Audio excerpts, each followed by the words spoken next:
So, Graham, what year were you born in?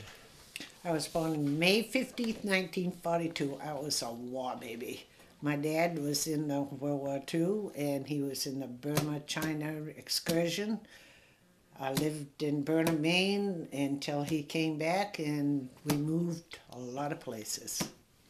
So, what do you remember about things coming up through, like President Nixon when he was elected?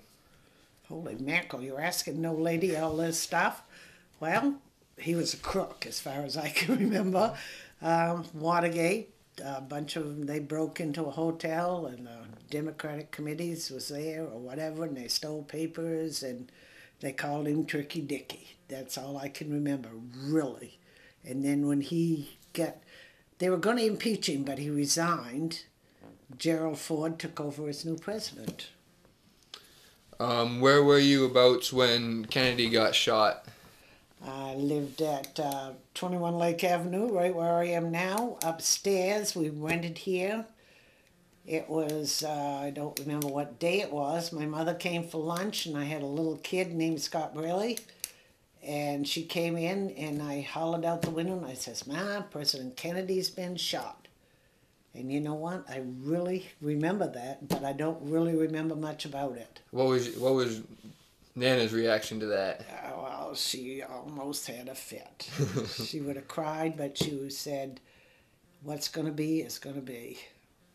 So, when Neil Armstrong landed on the moon, where you were, what do you remember about that? Oh, it's a good question. 1969. 1969, we were in Virginia. Gary was in the service. He was stationed in Virginia, and we lived in Alexandria, Virginia. And that's all I can remember. So, how over time, what did things seem like? Did it go by quickly, or was everything just a long, drawn-out process? Because there was a lot of people that got assassinated, but did it really seem like that over time? When you stop and think about it, I guess there was a lot of people that did, and probably a lot that we didn't even know about. You know, my father always said that the older you get, the faster time goes, and time goes really fast, and I believe it did back then too. It's true. So, 9/11 moving up a little bit to 2000, but what do you remember about that? That was quite a terrorist attack. Yes, it was. I was at Push-Up Pond visiting some friends, and my husband was headed for Boston to fly to Louisiana. He got halfway there, and we turned around and came back because we were all scared. Who knew what was going to happen to the rest of us? If they could do this out there, they could have done it at any airport or anything they wanted to do. It was a terrible thing. I remember being where I was and where my husband was, where my kids was. True. So tell me about your life growing up a little bit and how the money situation was with your dad in the war and everything about that. It was tough times way back when. I can remember Mama telling about you take and had your food stamps, and now they're called food stamps. But back then, you get little stamps to go buy your sugar, your flour, whatever.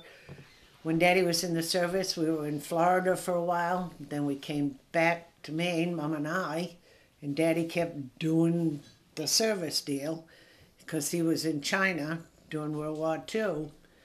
And when he came home, I ended up with a brother named Roger, and we just lived until he got home. And then when he got home, he bought a farm in Plymouth, Maine.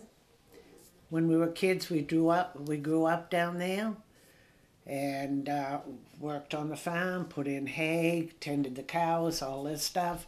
And when we went to school, the bus wouldn't come pick us up because the roads were bad, so you had to walk down.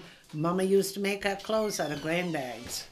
Now this sounds strange, but it really happened. They used to have grain bags back then that had flowers and all this stuff on them, so she'd sew our clothes for us when we went to school. And we ate out of the garden, and my father liked to hunt, so we had deer meat, we had vegetables, so we did fine, and we all grew up to amount to something, I guess. I think we look like fools if we went into school with green bags these days.